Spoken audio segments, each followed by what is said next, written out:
In LixelStudio, click Create Portal to start a new Portal project.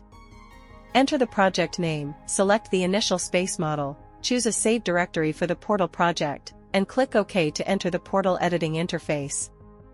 To set up starting point, at least 2 models are required.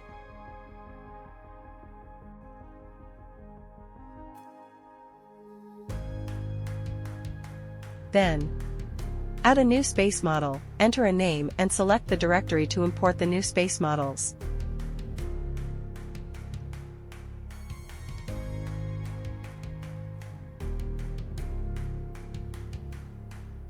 The mouse cursor will change to a door icon.